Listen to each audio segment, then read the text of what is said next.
Episode 1. My neighbor's husband just passed away, but what she told me at the funeral left me absolutely terrified for my children. We went over to offer our condolences, and that's when she dropped the bombshell. Her son is moving in because he's finally getting out of prison. Out of curiosity, my husband and I looked him up online. Our hearts sank. He is a high-level registered offender with multiple violations involving minors. We live in a neighborhood full of kids. There's an elementary school less than a mile away, and children are always outside playing on their bikes. When we asked her if she planned on telling the other parents, her response was chilling. When we confronted her, she claimed her son was framed. She said she shouldn't have to tell anyone because she lived here first and has been in the neighborhood for years. It's clear she doesn't take his crimes seriously and won't be watching him. I feel terrible because she just lost her husband, but the safety of my child and the other kids matters more. We probably can't legally stop him from moving in,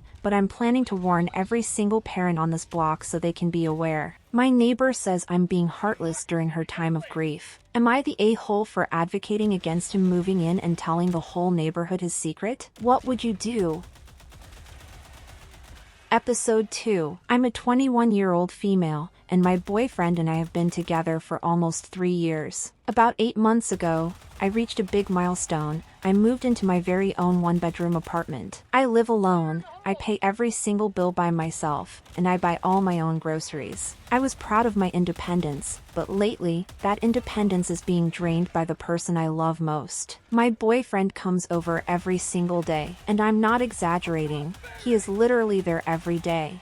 I get home from work, and by the time I'm out of the shower, he's already sitting in my apartment. At first, I didn't really mind. In fact, I was excited. Early in our relationship, he told me that spending too much time together was overwhelming for him. So, seeing him want to be with me every day made me happy because my love language is quality time. But as the months went by, the excitement turned into stress. I started noticing a massive increase in my bills. Last month alone, my utilities went up by $70. Now, maybe some of that was the weather, but I know for a fact he's there even when I'm at work. He's taking long showers, watching TV for hours, and I'm not even a big TV person, and he leaves every light in the place on. Not to mention, he's using my restroom constantly. Then there are the groceries. I buy enough food for myself to last 2 weeks between paychecks. I usually buy a 12-pack of Cokes, which should easily last me a month because I don't drink much soda. But lately, they're gone in less than 2 days. A perfect example of this happened the other night. We were watching TV and he ordered a pizza. He offered to grab me a drink, so I asked for a water. He grabbed a soda for himself, which was fine, but then he finished the first one,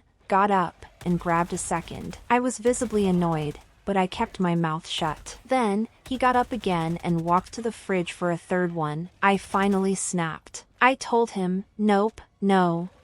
If you're that thirsty, have a water. You are not drinking all the sodas I just bought. He looked at me and said, "What are you, my mom?" I looked him right back and said, "No, but I'm your girlfriend and you didn't buy those." I did. When I want a soda, I actually want one to be there. He sat down and didn't speak to me for the rest of the night. I could see him clenching his jaw, which is what he does when he's furious. That's when it hit me. He's basically living here without sleeping here. He's eating my food, drinking my drinks, and using my electricity, all while I struggle to keep up with the costs. So, the next day, I sat him down and asked, "Why don't you just move in with me?" His answer was a flat no. I don't want to. I was stunned. I told him, "What do you mean? You basically live here already. You're here every day using all my stuff." He started making excuses. First, he said he wanted to finish school, but he isn't even in school. He missed the registration deadline. When I pointed that out,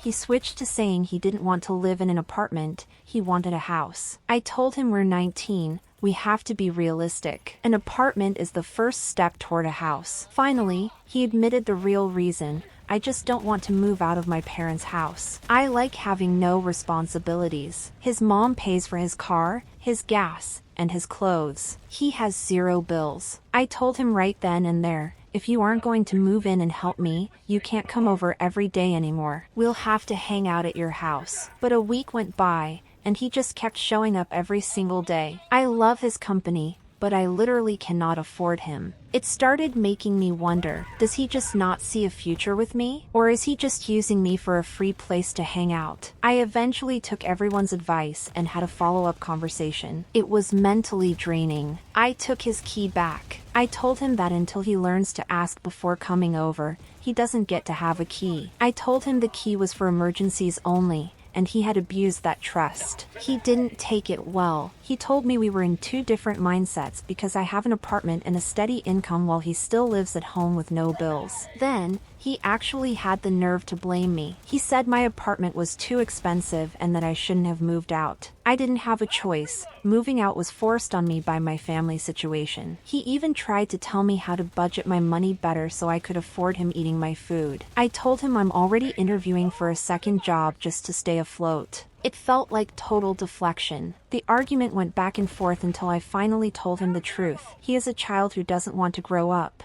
and I don't want that around me forever. I don't even know if we're still together at this point. I'm exhausted. I have a life of responsibilities, and he just wants to play house on my paycheck. What do you guys think? Am I the one being unreasonable for wanting him to contribute, or is he just not ready for a real relationship? Let me know in the comments. Episode 3.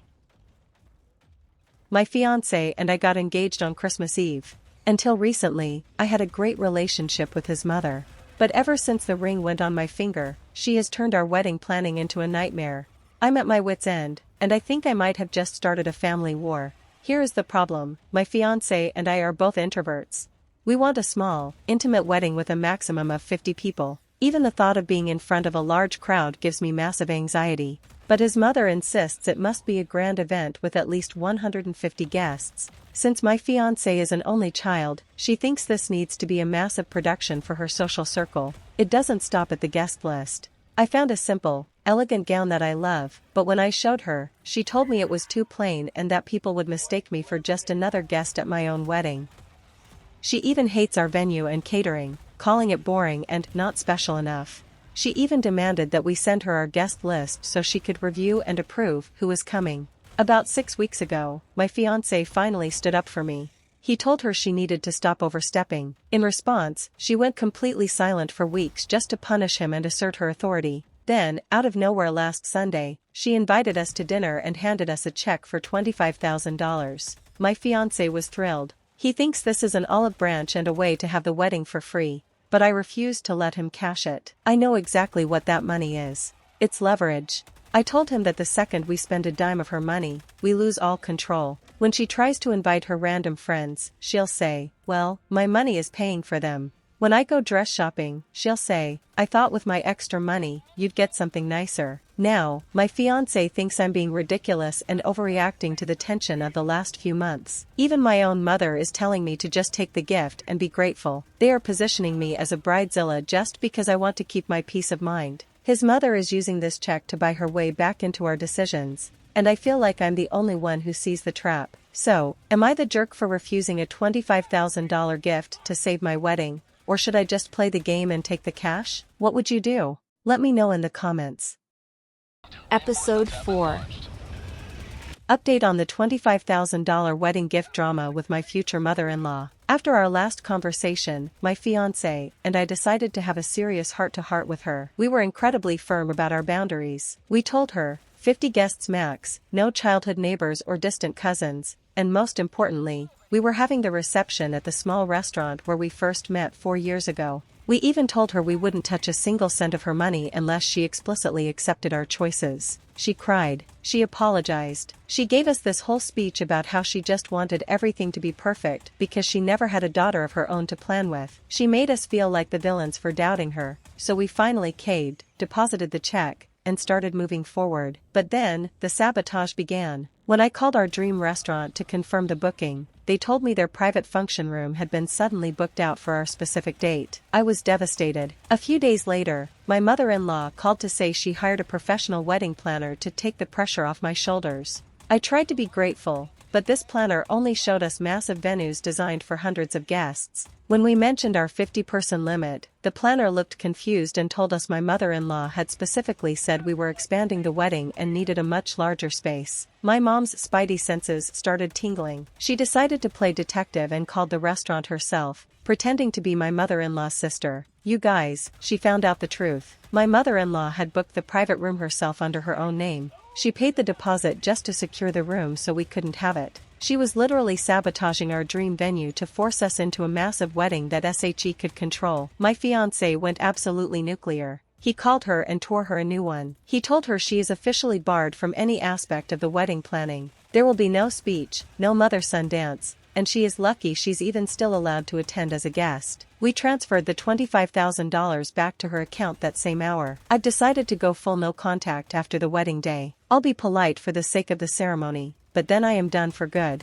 It turns out peace of mind is worth way more than $25,000. What do you think? Did we go too far by cutting her off, or did she get exactly what she deserved for trying to steal our wedding? Episode 5. Imagine being best friends with someone for 22 years. You were bridesmaids for each other, you stayed by her side during a messy divorce, and you drove 3 hours to celebrate her 30th birthday, only to find out you've been relegated to the leftovers room. No, I'm not joking. I was literally put in an overflow room to watch my best friend's party on a TV screen. To understand why this hurts so much, you need to know our history. Sally and I have been inseparable since we were 8. We went to different colleges, but we visited each other every few months. When she got married at 25, I was her bridesmaid. When my father had a stroke, she was there for me. And when she found out her husband was cheating, I was the one who stayed with her while she filed for divorce. I thought we were ride or die. So, when she announced a huge 30th birthday bash at a fancy banquet hall, I didn't hesitate. I booked a hotel, took time off work, and made the long drive, excited to celebrate this milestone with my best friend. I arrived at the venue dressed up and ready to party, but at the entrance, I wasn't led to the main hall. I was ushered into a small side room with 4 tables and about 10 other people. The entertainment? A portable TV on a trolley with a grainy live stream of the party happening in the bigger room next door. One of the guests told me Sally invited more people than the hall could hold, hoping for some no RSVPs. When everyone said yes, she just opened the second room for the excess guests. But here's the kicker. As I sat there, staring at that pathetic TV screen, I saw new people arriving after me. People she's known for maybe 2 or 3 years, and they were being led straight into the main room. I wasn't just in an overflow room because I was late. I was officially a B-list friend. I stayed for exactly 15 minutes. I felt humiliated. I took my gift, walked out, and went back to my hotel. I didn't make a scene. I just couldn't sit there and be a backup guest. The next morning, Sally calls me. She asks why I didn't show up. Apparently, she made a guest appearance in the leftover room 30 minutes after I left. I told her the truth. I did attend, but I didn't realize I'd be watching a stream of her party instead of actually being at it. I told her I could have done that from my couch at home. She had the nerve to ask if I wanted to meet for lunch so I could finally give her my gift. I told her I had plans and started my drive home. The drive home was a nightmare. Sally posted an Instagram story about how people who claim to love her don't show up and how she can't help being so popular. Then, her mother, who has known me since I was a child, left me a voicemail saying she was very disappointed in my behavior. Now I'm sitting here wondering, did I overreact? Should I have just sucked it up and sat in the small room for the sake of our 20-year friendship? Or is she the one who threw away our history for a perfect guest list? Am I the a-hole for leaving? Let me know in the comments. And if you want to hear more crazy stories like this, hit that subscribe button. We're so close to our first 10 subs, so every click counts. Thanks for watching.